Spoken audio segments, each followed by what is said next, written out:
श्री सद्गुरुनाथ महाराज की जय।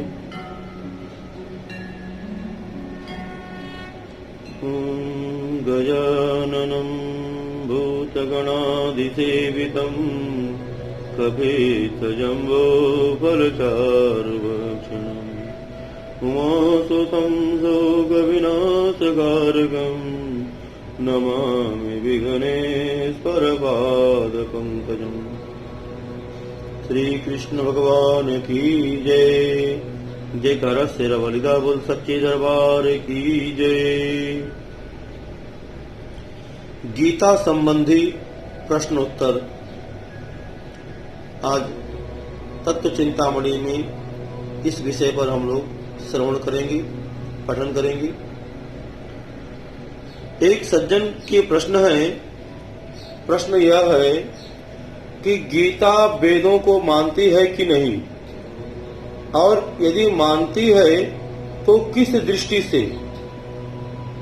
अध्याय 2 श्लोक 42, श्लोक 45, श्लोक 46 और श्लोक 53 में वेदों को क्यों नीची दृष्टि से कथन किया गया है, यह प्रश्न है। इसका उत्तर हम लोग श्रवण करेंगे कि गीता वेदों को मानती है और उनको बहुत ऊंची दृष्टि से देखती है। दूसरे अध्याय के इन श्लोकों में वेदों की निंदा नहीं की गई है, केवल भोग, ऐश्वर्य या स्वर्ग आदि रूप क्षण भंगुर और विनाशी फल देने वाले सकाम कर्मों से अलग रहकर आत्मपरायण होने के लिए कहा गया है। भोगों में मनुष्य की स्वाभाविक ही प्रवृत्ति रहती है। इस पर यदि अमुक कर्म से बहुत धन मिलेगा और अमुक कर्म से मनचाहे स्त्री पुत्र आदि मिलेंगी और अमुक से स्वर्ग आदि की प्राप्ति होगी आदि सुहावने वचन सुनने को मिल जाएं, तब तो मन का अपहरण हो जाना अनिवार्य हो जाता है।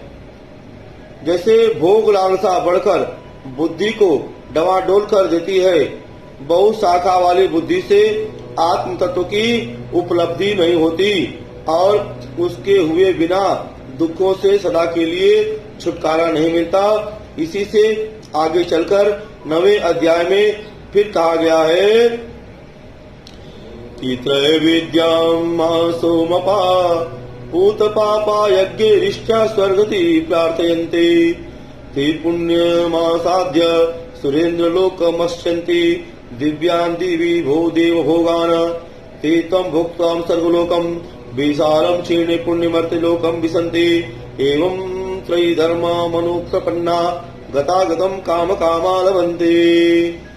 श्री गीता के 20वें और 21वें श्लोक है दूसरे अध्याय में ही कि तीनों वेदों में 9वें अध्याय का जो है यह 20वां और 21वां श्लोक था। तीनों वेदों में विधान किए हुए सकाम कर्मों को करने वाले, सोम रस को पीने वाले, पापों से पवित्र हुए जो पुरुष मुझे यज्ञों द्वारा पूजकर स्वर्ग की प्राप्ति चाहते हैं, वे अपने पुण्यों के फल रूप इंद्रलोक को प्राप्त होकर स्वर्ग में दिव्य देवताओं के भोगों को भोगते हैं और उस विशाल स्वर्गलोक को भोगकर पुण्य क्षीण होने पर मृत्यु लोक को प्राप्त होते हैं। इस प्रकार स्वर्ग के साधन रूप तीनों ऋक यजु साम वेदों में कहे हुए सकाम कर्म के शरण हुए भोग कामना वाले पुरुष बारंबार आवागमन को प्राप्त होते हैं। तात्पर्य यह कि सकाम कर्म में लगे हुए पुरुषों को बारंबार संसार में आना जाना पड़ता है कि पुनरपि जन्मम पुनरति मरणम, उन्हें जन्म रूप कर्म फल ही मिलता है। जन्म मृत्यु के चक्र से उनका पिंड नहीं छूटता। इस विवेचन से यह बतलाना है कि यहाँ वास्तव में वेद की निंदा नहीं है।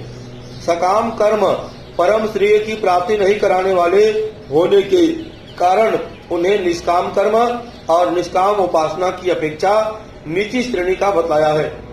उनको बुरा नहीं बताया और यह कहीं नहीं कहा कि वैदिक सकाम कर्मी पुरुष मोह जाल समावृता आसुरी सम्मति वाले पुरुषों की तरह पतंति नरके असुचौ अपवित्र नरक में पड़ते हैं, या आसुरी सोनिपापत्रा मूढ़ाम जन्मनि जन्मनि माम प्राप्यैव कौन्तेय ततो यान्त्यधमा गतिम। कि हे कौन्तेय, वे मूढ़ पुरुष जन्म जन्म में आसुरी योनियों को प्राप्त हुए, मुझे न पाकर उसमें भी अति नीच गति को ही प्राप्त होते हैं।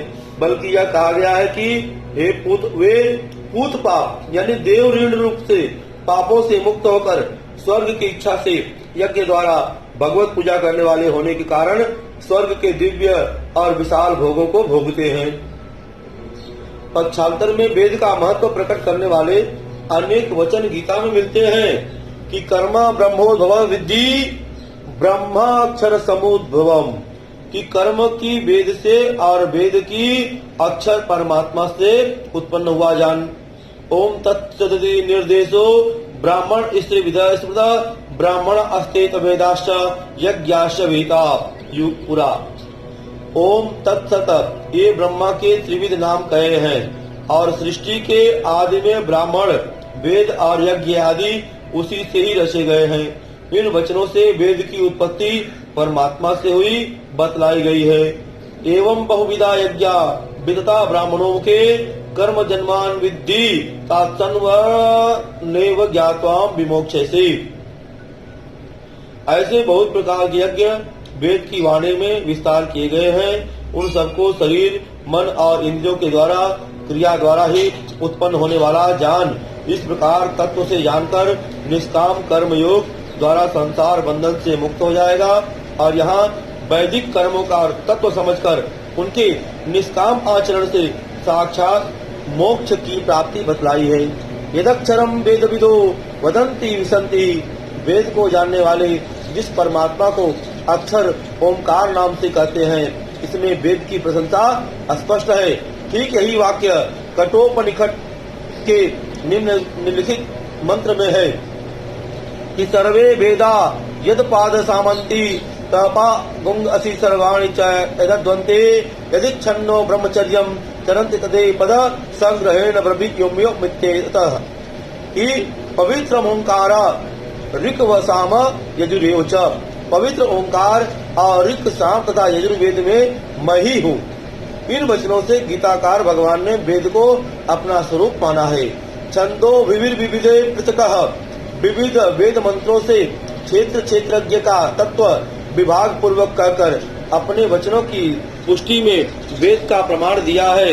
और वे वेदस्य सर्वैरहमेव वेदो वेदांत कृत वेद विदेव चाहम।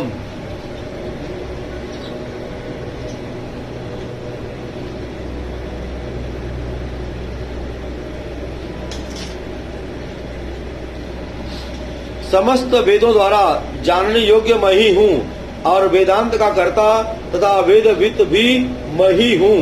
इन वचनों से भगवान ने अपने को वेद से वेद और वेद का ज्ञाता बतलाकर वेद की महान प्रतिष्ठा स्पष्ट स्वीकार की है। इसके सिवा और भी कई स्थल ऐसे हैं जहाँ वेदों की प्रशंसा की गई है। इससे यह पता लग जाता है कि गीता वेद को नीचा नहीं मानती। गीता ने केवल सकाम कर्म को ही निष्काम की अपेक्षा नीचा बतलाया है। वास्तव में इस लोक और परलोक के भोग पदार्थ तो मोक्ष से सदा ही नीचे हैं। स्वयं वेद भी इसी सिद्धांत का प्रतिपादन करता है। यजुर्वेद के 40वें अध्याय में इसका विवेचन है कि कठोपनिषद के यम नचिकेता संवाद में प्रेम श्रेय का विवेचन करते हुए यमराज ने भोग ऐश्वर्य आदि प्रिय की निंदा और मोक्ष श्रेय की बड़ी प्रशंसा की है। एवं भोग ऐश्वर्य में अनासक्त होने के कारण नचिकेता की बहुत बड़ाई की है। और कठोपनिषद के दूसरे अध्याय में श्लोक 1, 2, 3 इसी प्रकार की बात गीता में है। निष्काम कर्म, निष्काम उपासना और आत्म तत्व की जगह जगह प्रशंसा करके गीता ने प्रकारांतर से वेद का ही समर्थन किया है। अब दूसरा प्रश्न यह उत्पन्न होता है, प्रश्नकर्ता ने प्रश्न किया है कि गीता वर्णाश्रम धर्म को मानती है या नहीं। यदि मानती है तो किस प्रकार से, और यदि नहीं मानती है तो वर्णाश्रम धर्म क्यों चाहती है। अगर मानती है तो सब धर्म छोड़कर अध्याय 18 के 66 इस श्लोक का क्या अर्थ है गीता में? उत्तर सुनिए। अब कहते हैं कि गीता जो है वर्णाश्रम को मानती है। ब्राह्मण, क्षत्रिय, वैश्य और शूद्र चारों वर्ण अपने अपने स्वाभाविक वर्ण धर्म का स्वार्थ रहित निष्काम भाव से भगवत प्रीत्यर्थ आचरण करें तो उनकी मुक्ति होना गीता को सर्वथा मान्य है। गीता के अध्याय 18 में श्लोक संख्या 41 से श्लोक संख्या 44 तक चारों वर्णों के स्वाभाविक कर्म बतलाकर श्लोक संख्या 45 और 46 में 19 स्वाभाविक कर्मों से उनके लिए परम सिद्धि की प्राप्ति होना बताया है और श्लोक संख्या 47-48 में वर्ण धर्म के पालन पर विशेष जोर दिया है कि जो जिस वर्ण में है उस वर्ण में रहते हुए अपने वर्ण धर्म का पालन में तत्पर रहे। गीता जो है जन्म कर्म दोनों से ही वर्ण मानती है। चातुर्वर्ण्यम मया सृष्टम गुण कर्म विभाग सह कि गुण और कर्मों के विभाग से ब्राह्मण, क्षत्रिय, वैश्य, शूद्र मेरे द्वारा रचे गए हैं। इन वचनों से उनका पूर्वकृत कर्मों के फलस्वरूप गुण कर्म के अनुसार रचा जाना सिद्ध होता है, न कि पीछे से मानना। इसलिए गीता वर्ण धर्म को स्वभावज और सहज जन्म के साथ ही उत्पन्न होने वाला कर्म कहती है। परमेश्वर की शरण होकर कोई भी अपने स्वाभाविक कर्म द्वारा निष्काम भाव से उसकी उपासना करके मुक्त हो सकता है। वर्णों के अनुसार कर्मों में भेद मानती हुई भी मुक्ति के संबंध में गीता सबका समान अधिकार बतलाती है। गीता की घोषणा है यथा प्रवृत्ति भूतानाम येन सर्वमिदं ततं स्वकर्मणा तम भक्ष्य सिद्धिं विन्दति मानवः माम हि पार्थ व्यपाश्रित्यं ये अपि अस्यो पापयोनयः स्त्रियो वैश्वा अस्तताः शूद्रा अस्ते अपि यान्ति परां गतिं किम पुनर्ब्राह्मणानां पुण्या भक्तां राज अर्थय अस्तता अनित्यम सुखम लोकम मिमा प्राप्यम भजस्व माम। जिस परमात्मा से समस्त भूतों की उत्पत्ति हुई है, जिससे यह सब जगत व्याप्त है, उस परमेश्वर को अपने स्वाभाविक कर्म द्वारा पूजकर मनुष्य परम सिद्धियों को प्राप्त होता है। कि हे अर्जुन, स्त्री, वैश्य और शूद्र आदि तथा पाप योनि वाले भी जो कोई होवे वे भी मेरे शरण होकर तो परम गति को ही प्राप्त होते हैं। फिर पुण्यशील ब्राह्मण हो चाहे वह राजर्षि, भक्तों का तो कहना ही क्या है। अतएव तू सुख रहित और क्षण भंगुर इस मनुष्य शरीर को प्राप्त होकर निरंतर मेरा ही भजन कर। गीता के अध्याय 18 में श्लोक संख्या 66 में सर्वधर्मान्यरित्यज्य का अर्थ संपूर्ण धर्मों का स्वरूप से त्याग नहीं है, क्योंकि पहले अध्याय 16 में श्लोक संख्या 23 और 24 में शास्त्र विधि के त्याग से सिद्धि, सुख और परम गति का न होना बतलाकर शास्त्र विधि से नियत किए हुए धर्म का पालन करना कर्तव्य बतलाया है। अध्याय 18 में श्लोक संख्या 47 और 48 में भी स्वधर्म पालन पर बड़ा जोर दिया है।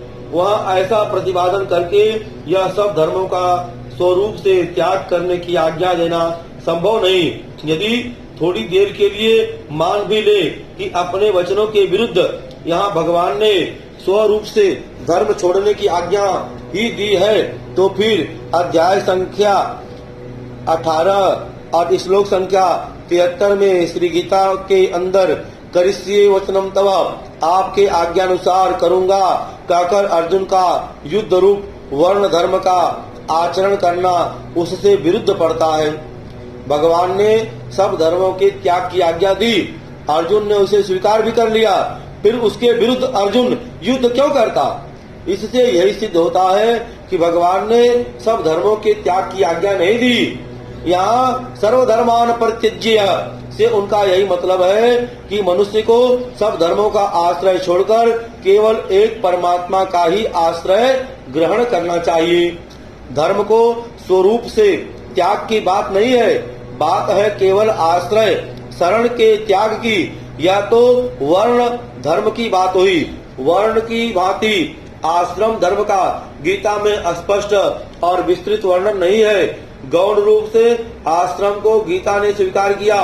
ब्रह्मचर्य चरंती यतयो वीतरागा त्वप अस्वभ्य, ब्रह्मचर्य आचरण करते हैं आसक्ति रहित सन्यासी तपस्वियों से आदि शब्दों से ब्रह्मचर्य, संन्यास और वानप्रस्थ का निर्देश किया गया है।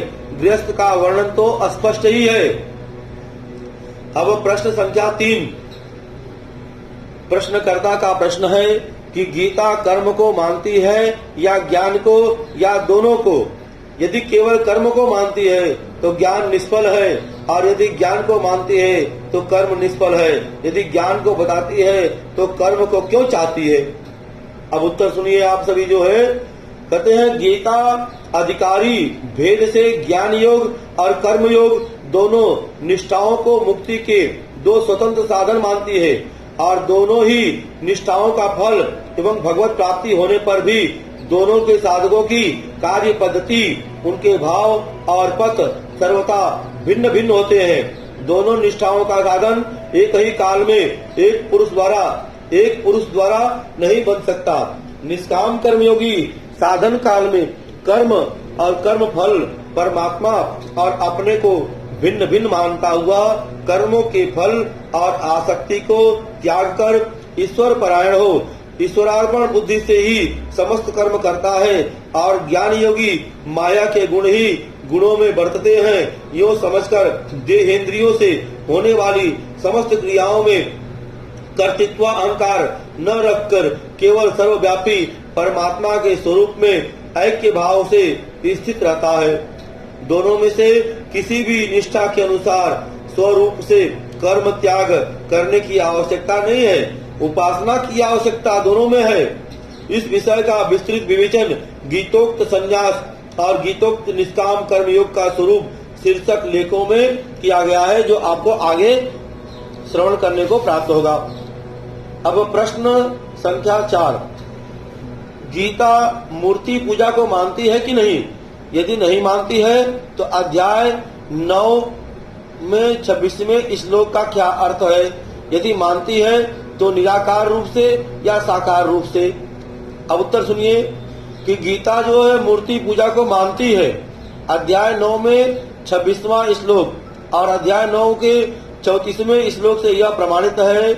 अब रही स्वरूप की बात, तो गीता को भगवान के साकार निराकार दोनों ही स्वरूप मान्य है। उदाहरणार्थ कुछ श्लोक आपको सुना रहे हैं कि अजो अपि सत्रव्यात्मा भूतानामीश्वरो अपि सन् प्रकृतिं स्वमधिष्ठाय संभवाम्यात्मा मायया यदा यदा हि धर्मस्य ग्लानिर्भवति भारत अभ्युत्थानम् अधर्मस्य तदात्मानं सृजाम्यहम् परित्राणाय साधूनां विनाशाय च दुष्कृतां धर्म संस्थापनार्थाय संभवामि युगे युगे। जन्म कर्म च मेव दिव्यमेव यो वेत्ति तत्त्वतः त्यक्त्वां देहं पुनर्जन्म नैति मामेति सो अर्जुनः। अवजानन्ति मां मूढा मानुकी तनुमाश्रितां परम भावमजानन्तो मम भूत महेश्वर। पत्र पुष्प फलम तोयम यो मे भक्त्यां प्रयच्छति तदहं भक्त्या पहतमस्रामि प्रयतात्मना। मनमनां भव मद्भक्तो मध्यांगी मां नमस्कुरुं मामे वैश्युषु युक्त्वैव मात्मानां मत्परायणः।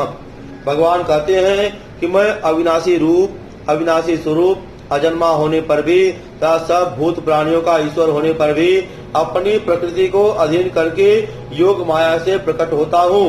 हे भरत, जब जब धर्म की हानि और अधर्म की वृद्धि होती है तब तब ही मैं अपने रूप को प्रकट करता हूँ। साधु पुरुषों का उद्धार करने के लिए और दूषित कर्म करने वालों का नाश करने के लिए तथा धर्म स्थापन करने के लिए मैं युग युग में प्रकट होता हूँ। हे अर्जुन, मेरा यह जन्म और कर्म दिव्य अर्थात अलौकिक है। इस प्रकार जो पुरुष तत्व से जानता है वह शरीर को त्याग कर फिर जन्म को नहीं प्राप्त होता है, किंतु मुझे ही प्राप्त होता है। संपूर्ण भूतों के महान ईश्वर और मेरे परम भाव को न जानने वाले मूढ़ लोग मनुष्य का शरीर धारण करने वाले मुझ परमात्मा को तुच्छ समझते हैं, अर्थात अपनी योग माया से संसार के उद्धार के लिए मनुष्य रूप से विचरते हुए को साधारण मनुष्य मानते हैं। पत्र पुष्प फल जल इत्यादि जो कोई भक्त मेरे लिए प्रेम से अर्पण करता है, उस शुद्ध बुद्धि निष्काम प्रेमी भक्त का प्रेम पूर्वक अर्पण किया हुआ वह पत्र पुष्प आदि मैं सगुण रूप से प्रकट होकर प्रीति से खाता हूँ। मुझ में ही मन वाला हो, मेरा ही भक्त हो, मेरी ही पूजा करने वाला हो, मुझ वासुदेव को ही प्रणाम कर इस प्रकार मेरी शरण हुआ, तू आत्मा को मुझ में एक ही भाव करके मुझको ही प्राप्त होगा। परम ब्रह्म परम धाम पवित्रम परमम भवान पुरुषम शाश्वतम दिव्यमादिदेव मजम विभुम आहोस्त्यामृगम सर्वे देवर्षि नारद सता आस्तो देवलो व्यास स्वयं चैव प्रवीशिवे किरीटिनी गजनम चक्रणम च तेजुराशि सर्वतो दीप्तिमन्तम् पश्यामि त्वां दुर्निरीक्ष्य समन्ता दीप्तानलंकार धोति मप्रमेयम् किरीटिनं गदिनं चक्र हस्तमिच्छामि त्वां द्रष्टुमहं तथैव तेनैव रूपेण चतुर्भुजेन सहस्रबाहो भव विश्वमूर्ते। अर्जुन कहते हैं कि आप परम ब्रह्म परम धाम परम पवित्र हैं, क्योंकि आपको सब ऋषिजन सनातन दिव्य पुरुष वेदों के भी आदिदेव अजन्मा और सर्वव्यापी कहते हैं। वैसे ही देवर्षि नारद असित देवल ऋषि महर्षि व्यास और स्वयं आप भी मेरे प्रति कहते हैं। आपको मैं मुकुट युक्त गदा युक्त और चक्र युक्त तथा सब तरफ से प्रकाशमान तेज का पुंज प्रज्वलित अग्नि और सूर्य के सदृश ज्योति युक्त देखने में अति गहन और अप्रमेय रूप स्वरूप सब ओर से देखता हूँ। मैं वैसे ही आपको मुकुट धारण किए हुए तथा गदा और चक्र हाथों में लिए हुए देखना चाहता हूँ। अतएव हे विश्वरूप, हे सहस्त्रबाहो, आप उस चतुर्भुज रूप से युक्त होइए, अर्थात चतुर्भुज रूप दिखलाइए। कि मय्यावेश मनो मे मां नित्य युक्ता उपासते श्रद्धां परियोपेतास्ते मे युक्त तमाम मतः। भगवान कहते हैं, मुझ में मन को एकाग्र करके निरंतर मेरे भजन ध्यान में लगे हुए जो भक्तजन अतिशय श्रेष्ठ श्रद्धा से युक्त हुए मुझ सगुण रूप परमेश्वर को भजते हैं, वे मुझको ही प्राप्त करते हैं। और मुझ में ही योगियों में भी अति उत्तम योगी मान्य है, अर्थात मैं उन्हें अति श्रेष्ठ मानता हूँ। राजा धृतराष्ट्र ने संजय से कहते हैं कि तच्चम संसमृत्यम रूपमत्यद्भुतम हरि विस्मयो मे महान राजन्य हस्यामि च पुनः पुनः। हे राजन, श्री हरि के उस अति अद्भुत रूप को पुनः पुनः स्मरण करके मेरे चित्त में महान आश्चर्य होता है और मैं बारंबार हर्षित होता हूँ। उपर्युक्त श्लोक साकार स्वरूप से प्रतिपादक है। नीचे निराकार के प्रतिपादक का श्लोक दिया जा रहा है, जिसे आप श्रवण करेंगे कि सर्वभूत स्थितम यो मां भज अत्येकत्वमा स्थित सर्वतां वर्तमानमपि स योगी मयि वर्तते बहुनां जन्ममानमन्ते ज्ञानवान् मां प्रपद्यते वासुदेव सर्वमिति स महात्मां सुदुर्लभम् अच्युतो को अक्षरम् इत्युक्तम् असबाहु परमां गतिं यः प्राप्यं च निवर्तन्ते तदाहं परमं मम मया तदमिदं सर्वं जगदव्यक्तमूर्तिनां मतस्थानि सर्वभूतानि न चाहं तेषु अवस्थितः न च मतस्थानि भूतानि पश्य मे योगमहेश्वरम् भूतभिन्नं च भूतस्थो ममात्मा भूतभावनः ये त्वक्षरमन्निदेश्य मव्यक्तं पर्युपासते सर्वत्र गमचिन्त्यं च कूट असत्समतलं ध्रुवं चन्द्रियामेन्द्रियाग्रामं सर्वत्रं समुबुद्धय ते प्राप्नुवन्ति मामेव सर्वभूतहिते रताः वेदन्तश्च भूतानामचरं चरमेव च सूक्ष्मत्वात्तद्विज्ञेयं दूरस्थं चान्तिके च यत् सर्वं सर्वेषु भूतेषु तिष्ठन्तं परमेश्वरं विनश्यन्त्वास्ते विनश्यन्तं यः पश्यन्ति स पश्यति यदा भूतपृथग्भावमेक अस्तमनुपश्यति तत एवं च विस्तारं ब्रह्म संपदति तदाह। भगवान कहते हैं कि जो पुरुष एक ही भाव में स्थित हुआ संपूर्ण भूतों में आत्म रूप से स्थित मुझ सच्चिदानंद घन वासुदेव को भजता है, वह योगी सब प्रकार से बरतता हुआ भी मुझ में ही बरतता है, क्योंकि उसके अनुभव में मेरे सिवा अन्य कुछ है ही नहीं। जो बहुत जन्मों के अंत के जन्म में तत्व ज्ञान को प्राप्त हुआ ज्ञानी सब कुछ वासुदेव ही है, इस प्रकार मुझको भजता है, वह महात्मा अति दुर्लभ है। जो अव्यक्त अक्षर ऐसे कहा गया है, उसी अक्षर नामक अव्यक्त भाव को परम गति कहते हैं, तथा जिस सनातन अव्यक्त भाव को प्राप्त होकर मनुष्य वापस नहीं आते हैं, वह मेरा परम धाम है। मुझ सच्चिदानंद घन परमात्मा से वह सब जगत जल से बर्फ से सदृश परिपूर्ण है, और सब भूत मेरे अंतर्गत संकल्प के आधार स्थित हैं। इसलिए वास्तव में मैं उनमें स्थित नहीं हूँ, और वे सब भूत मुझ में स्थित नहीं है, किंतु मेरी योग माया और प्रभाव को देख कि भूतों का धारण पोषण करने वाला और भूतों को उत्पन्न करने वाला भी मेरा आत्मा वास्तव में भूतों में स्थित नहीं है। जो पुरुष इंद्रिय समुदाय को अच्छी प्रकार वश में करके मन बुद्धि से परे सर्वव्यापी अकथनीय स्वरूप सदा एक रस रहने वाली नित्य अचल निराकार अविनाशी सच्चिदानंद घन ब्रह्म को निरंतर एक ही भाव से जान करते हुए उपासते हैं, वे संपूर्ण भूतों के हित में रत हुए सब में समान भाव वाले योगी भी मुझको ही प्राप्त होते हैं। परमात्मा चराचर सब भूतों के बाहर भीतर परिपूर्ण है, और चर अचर रूप भी वही है, और वह सूक्ष्म होने से अभिज्ञेय है तथा अति समीप में और अति दूर में भी वही स्थित है। जो पुरुष नष्ट होते हुए भी सब चराचर भूतों में नाश रहित परमेश्वर को समभाव से स्थित देखता है, वही देखता है। जिस काल में भूतों के न्यारे न्यारे भाव को एक परमात्मा के संकल्प के आधार स्थित देखता है, तथा उस परमात्मा के संकल्प से ही संपूर्ण भूतों का विस्तार देखता है, उस काल में वह सच्चिदानंद घन ब्रह्म को प्राप्त होता है। प्रश्न संख्या 5। गीता में लिखा है कि बिना शिष्य बनाए ज्ञान का उपदेश नहीं देना चाहिए, तो क्या अर्जुन शिष्य थे? क्या अर्जुन को उपदेश देने से ज्ञान हुआ? क्या वे परम पद को प्राप्त हुए? इसका उत्तर है, गीता में ऐसा कहीं नहीं कहा गया है कि बिना शिष्य बनाए ज्ञान का उपदेश नहीं करना चाहिए। तथापि अर्जुन तो अपने को भगवान का शिष्य मानता भी था। शिष्य अस्ते अहम साधी माँ तुम प्रपन्नम, आपका शिष्य हूँ, आपके शरण हूँ, मुझे शिक्षा दीजिए कहकर अर्जुन ने शिष्यत्व स्वीकार किया है, और भगवान ने इसका विरोध न कर जगह जगह अर्जुन को अपना इष्ट प्रिय और भक्त मानकर प्रकारांतर से उसका शिष्य होना स्वीकार किया है। अर्जुन को परम पद की प्राप्ति हुई थी, इसका उल्लेख महाभारत स्वर्गारोहण पर्व के 4th अध्याय में है। प्रश्न संख्या 6। क्या श्री गीता को भगवान कृष्ण ने अपने मुखार बिंद से वर्णन किया है, या उसके रचयिता कोई और पुरुष थे? उत्तर यह है कि श्री गीता भगवान के ही श्री मुख का वचनामृत है।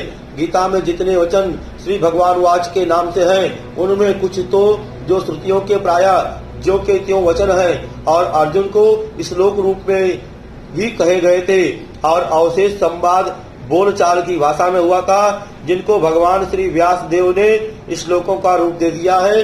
बोलिए श्री कृष्ण भगवान की जय। श्री गीता श्रीमद्भागवत गीता की जय। श्री कृष्ण शरण मम, श्री कृष्ण शरण मम, श्री कृष्ण गोविंद हरे मुरारी, हे नाथ नारायण वासुदेव, हरे राम राम राम हरे हरे, हरे कृष्ण कृष्ण कृष्ण हरे हरे, हरे राम राम राम हरे हरे, हरे कृष्ण कृष्ण कृष्ण हरे हरे, हरे कृष्ण कृष्ण कृष्ण हरे हरे, हरे राम राम राम हरे हरे। तुलसी और रामचंद्र की जय।